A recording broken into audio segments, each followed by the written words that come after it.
अब तक हुई वैज्ञानिक खोजों के अनुसार ब्रह्मांड अपनी उत्पत्ति के काल से अब तक फैल रहा है और फैलता ही जा रहा है। बिग बैंग के सिद्धांत को माने तो न दिखाई देने वाले बिंदु में हुए भयानक विस्फोट से तारों की उत्पत्ति हुई और ये तारे उस अकल्पनीय उत्पन्न ऊर्जा से अभी तक जल रहे हैं। यह संसार ऊर्जा का ही खेल है।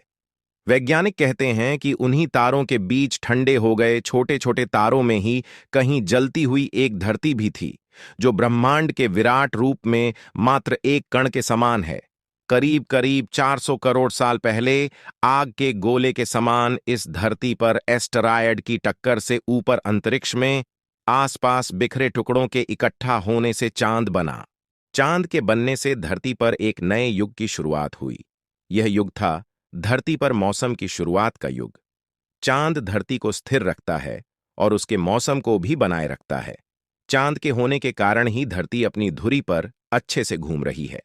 दरअसल जिस टक्कर से चांद बना था, उसकी वजह से धरती एक और मुड़ गई और उसकी वजह से धरती को एक और चीज मिली। वह थी मौसम। धरती पर जीवन के विकास के लिए मौसम का होना बहुत ही जरूरी है। यदि बदलता हुआ मौसम नहीं होगा तो जीवन संभव नहीं होगा। चांद की ग्रेविटी के कारण धरती के घूमने की रफ्तार भी कम हुई, जिससे हमारे दिन 6 के बजाय 24 घंटे के होने लगे। 440 करोड़ साल पहले धरती पर इतनी गर्मी थी कि तरल पानी रह ही नहीं सकता था, लेकिन वायुमंडल में पानी की भाप थी। कई लाख साल पहले जब धरती ठंडी हुई तो बारिश होने लगी, जिससे तालाब बने, झीलें बनी और फिर महासागर बने। 380 करोड़ साल पहले हमारे पास चांद था, समुद्र था, लेकिन वह वैसा नहीं था जैसा कि आज हम देख रहे हैं। इसीलिए जीवन की शुरुआत के लिए अभी और वक्त और बदलाव की जरूरत थी। 380 करोड़ साल पहले सागर के नीचे एक नई क्रांति हो रही थी। 6 मामूली तत्वों हाइड्रोजन, ऑक्सीजन, कार्बन, नाइट्रोजन आदि ने मिलकर जीवों की रचना शुरू कर दी। इस तरह धरती पर चुपचाप जल के भीतर जीवन की शुरुआत होने लगी। सर्वप्रथम के रूप में जीवन शुरू हुआ। हम सभी बैक्टीरिया ही हैं। हम बैक्टीरिया का एक जोड़ हैं। ये बात अलग है कि हमने विकास क्रम के लंबे काल के चलते अलग अलग रूप धारण कर लिए हैं। ये बैक्टीरिया लंबे काल तक समुद्र का सुख भोगते रहे और करीब 250 करोड़ साल पहले कुछ खास बैक्टीरियों ने महसूस किया कि ऊर्जा का इस्तेमाल जीने के लिए कैसे किया जाए। महसूस करने का अर्थ यह है कि यदि आपको एक बंद कमरे में रख दिया जाए तो आपका ध्यान सबसे पहले उस ओर जाएगा जिस ओर से हवा और प्रकाश आ रहे हैं। इसी तरह उन्होंने महसूस किया कि ऊर्जा का इस्तेमाल कैसे किया जाए। उनके इस प्रयास से ऑक्सीजन पैदा हुई और इस तरह ऑक्सीजन ने हमारी दुनिया में एक नई क्रांति की शुरुआत कर दी। ऑक्सीजन का होना जीवन के विकास में ईंधन के होने जैसे था। इस ऑक्सीजन के कारण लोहे में जंग लगने लगी। जंग लगा, लोहा महासागरों के तल पर जमा होने लगा। करोड़ों वर्ष बाद यह जंग लगा लोहे का विशाल ढेर बाहर आया। यही ठोस चट्टानों का रूप लेने लगा। जब महासागरों में जंग लगाने के लिए लोहा नहीं बचा तो ये बैक्टीरिया एक दूसरे काम में लग गए। उन्होंने इतनी ऑक्सीजन बनाई कि महासागर ऑक्सीजन से भर गया और वह ऑक्सीजन महासागर के ऊपर वायुमंडल में जाने लगी।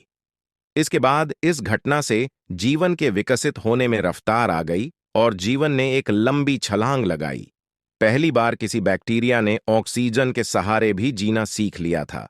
ऑक्सीजन ने कहानी बदल दी थी। 550 करोड़ साल पहले जब धरती अपना 400 करोड़वां जन्मदिन मना रही थी, तब वायुमंडल में ऑक्सीजन का स्तर 0 से बढ़कर 13% तक पहुंच गया था। ऑक्सीजन के साथ ही वायुमंडल में ओजोन लेयर बनने लगी, जो हमें सूर्य की खतरनाक लेयर रेडिएशन से बचाती है। ऑक्सीजन के कारण धरती पर जल से निकलकर पौधे सबसे पहले आगे बढ़े। करीब 40 करोड़ साल पहले जीव भी आगे बढ़ने को तैयार हो गए। धरती पर फैलने के क्रम में सबसे पहले महासागरों से बाहर आए एम्फीबियंस। एम्फीबियंस अर्थात उभयचर से रेप्टाइल्स अर्थात सरीसृप बने। सरीसृप का महासागरों से संपर्क टूटने के बाद वे धरती की दूसरी जगहों पर बसने लगे। इससे उनके भीतर नए नए अंग विकसित होने लगे। डायनासोर का युग 30 करोड़ साल पहले जीवन विशाल हरे भरे दलदलों में पल रहा था, लेकिन दलदल में एक नई क्रांति हो रही थी। वहां पौधों की मौत होती तो वे वहीं दलदल में दफन हो जाते थे। उन पौधों की ऊर्जा से कोयला बनने लगा था 25 करोड़ साल पहले एक तबाही आई, एक ज्वालामुखी विस्फोट हुआ और वायुमंडल में कार्बन डाइऑक्साइड भर गई। इससे धरती पर अलग अलग जीवों का जो विकास शुरू हुआ था वह थम गया।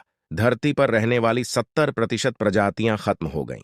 धरती पर ऐसे विनाश तो होते ही आए हैं, जिसके चलते धरती पर से सबसे अहम प्रजातियां तो खत्म हो ही गईं। इसके बाद अगले 16 करोड़ साल तक डायनासोर धरती पर राज करते रहे। उसी दौर में धरती पर सख्त लकड़ी के जंगल पैदा हुए।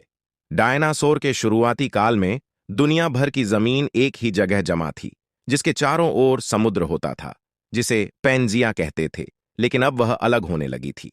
धरती की घूर्णन गति, भूकंप और ज्वालामुखी विस्फोट के चलते अफ्रीका साउथ अमेरिका से अलग हो गया, जिसके चलते अटलांटिक महासागर सामने आया और उससे बनी मानव इतिहास की सबसे बड़ी सरहद, वो सरहद जिसने नई और पुरानी दुनिया को अलग कर दिया। 16 करोड़ साल पहले सिर्फ डायनासोर का ही धरती पर शासन था। मानव बनने की प्रक्रिया में छोटे स्तनधारी जीव तो बस अपनी जान बचाने और जैसे तैसे जीवन को जीने में लगे थे, लेकिन तभी बाजी पलट गई। 2300 से 1800 वर्ष पूर्व रहने वाले 3 व्यक्तियों के जीनोम से पता चला कि वे खोएसान ग्रुप अफ्रीका में रहने वाली मानव की जाति के वंशज हैं। वहीं 500-300 वर्ष पूर्व रहने वाले 4 लोगों के जीनोम अभी दक्षिण अफ्रीका में बांटू बोलने वाली जाति से संबंधित मिले। शोधकर्ताओं ने पाषाण काल के शिकारी मनुष्यों के जीनोम का अध्ययन कर पता लगाया कि मानव में सबसे बड़ा बदलाव 3.5 और 2.6 लाख वर्ष के बीच आया। दक्षिण अफ्रीका के पूर्वी तट पर रहने वाले पाषाण काल के शिकारी बच्चे और पश्चिम अफ्रीका के मांडिंका के बीच तुलनात्मक अध्ययन के बाद मालूम हुआ कि मानव प्रजाति में सबसे बड़ा विभाजन 3.5 लाख वर्ष पूर्व हुआ था। इन शोध के परिणाम के अनुसार मनुष्य की आधुनिक प्रजाति हमारे अनुमान से बहुत पहले ही विकसित हो गई थी।